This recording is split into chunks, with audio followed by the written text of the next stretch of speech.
This tutorial will cover uploading documents to the customer's online profile. Once you have accessed the customer's profile, go to the Uploads tab.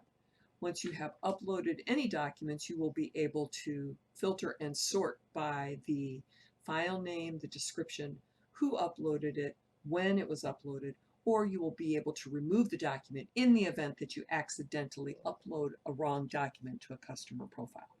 To actually complete the upload, click the Upload button, select a file from your computer, write a description, and then click the Upload button.